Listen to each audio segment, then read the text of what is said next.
Hi there, my name's Russ Belville from The Russ Belville Show. Today I'm here to talk to you a little bit about the evolution of the marijuana issue itself, a little look at the history.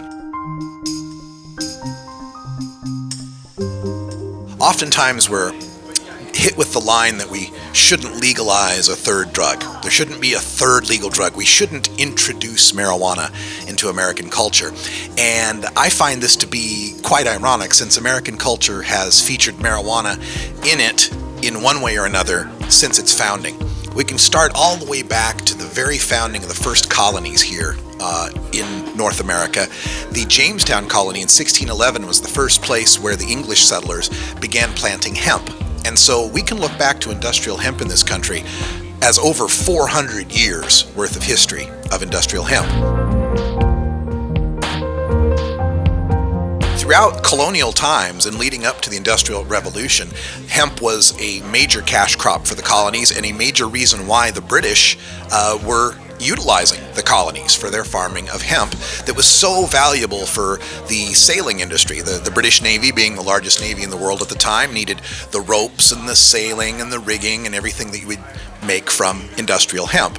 Hemp turned out to be a far superior crop for rope and all of the things that needed to be used at sea, since it is resistant to rot and mildew and very high tensile strength and so forth.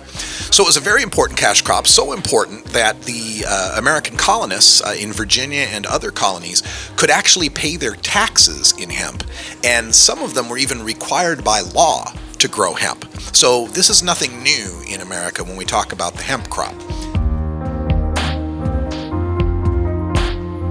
Just quick note, hemp and cannabis, both the same plant, basically, same family of plant, but hemp is the crop that is kind of a cousin. It's non-psychoactive. It doesn't get you high in any sort of way. It's just an industrial crop. But also we have cannabis, which is the medicinal flowering tops that we often call marijuana in this country, but everywhere else in the world they call it cannabis. Cannabis had been known throughout human history. We can go back 7,000 years on this if we really want to.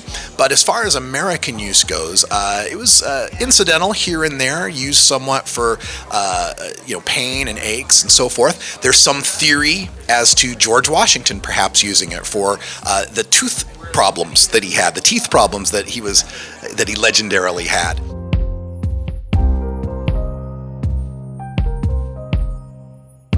(1850), about the mid-1800s. In Britain there was a doctor named OShaughnessy, and he went to India and was studying how the people of India were still using bhang, B-H-A-N-G, which is their preparation, a liquid preparation they make from cannabis plants, and they were using it medicinally.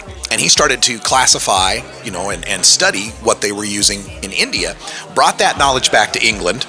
Through England, it made its way back to the States, and by the 1850s, cannabis had been entered into the U.S. Pharmacopoeia, the official listing of medical drugs in the United States. But as we round the turn of the 20th century and we get into the early 1900s, we start to see the first AntiDrug Acts in America. Much of this was brought about by racism. Particularly the first Anti-Drug Act was the Harrison Anti-Narcotics Act that banned opium, but it didn't particularly ban opium, it banned opium dens, and it didn't particularly ban opium dens, it particularly banned Chinese people running opium dens. So there was a huge element of racism involved in that. Cannabis was seen as something that was used by the Mexican immigrants as they were coming in to the American Southwest. The first anti-cannabis laws were passed in El Paso, Texas, to combat this. A lot of it was, we can't harass or lock these people up simply for being brown, but we can harass and lock them up for the joints they're smoking. So that's became the tool of oppressing, the Mexican immigrants. Also, if you look in the Delta area of the United States, Louisiana and such, you had the jazz musicians. You had your, Louis Armstrong and King Oliver and so forth that were using cannabis, and that was seen as another, those people's drug. So the demonization of cannabis was just set to begin against the blacks and the Latinos that were using it. They found that they couldn't oppose cannabis because everybody knew what cannabis was. It was that what you got in the bottle that was a medicine. And you couldn't oppose hemp because everyone knew what that was. So they appropriated the Mexican slang term marijuana and used that to describe cannabis. And to the general public, and this is, of course, pre-internet, mass communication, they had no idea when they were talking about banning marijuana that was the cannabis hemp that everybody loved and knew. So they were able to gain public support for the banning of this Mexican marijuana. First in Massachusetts in 1911, California in 1913. By the time 1937 rolls around and the federal government gets around to banning it, it had already been banned in all 48 of the existing states at that time. So federal prohibition really followed behind the states. The states started it. The federal prohibition came about in 1937, and when it was debated in Congress, on the first day of debates, a member of the American Medical Association was called to testify, and he told Congress not to ban cannabis. It's an important medicine. Don't ban it. The next day in hearings, they asked, before they took the vote, did the AMA come and testify on this? And another congressman lied and said, yes, they did, and they said we should ban it. So the whole ban on marijuana started with a lie and started against the wishes of the medical establishment. Since 1937 and the banning of marijuana, hemp got lumped into that as well, until World War II broke out. So about 4 years later, World War II breaks out, and we have all these ships we need to send across the Pacific, and the Japanese had cut off our supply of hemp from the Philippines. There was no place to get hemp, so they put a temporary stop on that ban and created what was called the Hemp for Victory program. And from 1941 all the way through, and the last farm to shut down was in 1957. So we actually had a period in American history where hemp was being grown, once again, to supply the war effort, to supply the rigging for ships and the not sails this time, but rigging and canvas and so forth. Then we, of course, have the 50s and the beat poets and the beatnik movement that starts to rediscover the drug aspect of cannabis. That flowers into, of course, the 60s and the anti-Vietnam War movement and the flower power and the hippies and the love, all of that stuff that was gone, a summer of love and so forth. But there was one very interesting catch in the Marijuana Tax Act that it took 30 years before someone figured this out. The Marijuana Tax Act, the way it was written, it did not ban marijuana. You could grow marijuana, you could have marijuana, but the only way you could is if you had a marijuana tax stamp. And the only way to get a marijuana tax stamp was to take your marijuana into the tax office and have it weighed and get your stamp. Problem is, when you walked into the tax office with unstamped marijuana, you were breaking federal law because you couldn't have marijuana without a tax stamp. So while it wasn't technically banned, it was effectively banned because nobody could get the tax stamp without breaking the law. It was 30 some odd years later when Timothy Leary, the Harvard professor and PhD who was behind the tune-in, turn-on, drop-out, LSD kind of movement, that's where most people know Timothy Leary from, but Timothy Leary also was the man who sued the United States government over the Marijuana Tax Act. And his point was that having to bring in untaxed marijuana is incriminating yourself of a crime in order to try to follow a law. And that violates the Fifth Amendment. We can't be called on to violate, to self-incriminate just to follow a law. The Supreme Court agreed and overturned the Marijuana Tax Act. And so for a brief moment in time, marijuana was once again not banned. But it was a very brief moment in time because Richard Nixon was in power at the time and was not about to sit there and let the Vietnam War protesters and the hippies have their legal weed. So by 1970, he railroaded through Congress what is known as the Controlled Substances Act that divides drugs into 5 schedules or categories, 5 being the least harmful and 1 being absolutely illegal, most harmful drugs. And that's the schedule that marijuana sits in today with LSD, heroin, PCP, mushrooms, and so on. First in 1961, the Single Convention Treaty, that was ratified and amended in 1978, I think. But basically that was the United States pulling the rest of the world into our ban of cannabis and into our drug war. And now most of the world is signatories to that treaty as well. So we've languished under this Controlled Substances Act through the 70s.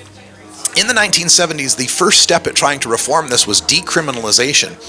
Because of the Controlled Substances Act and the treaties that we're under, you cannot legalize marijuana.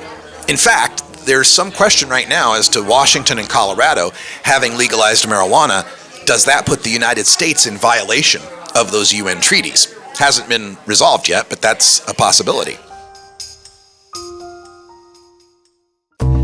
And then, of course, we had the late 70s where there were some high-profile problems with cocaine happening. We had the Studio 54 era.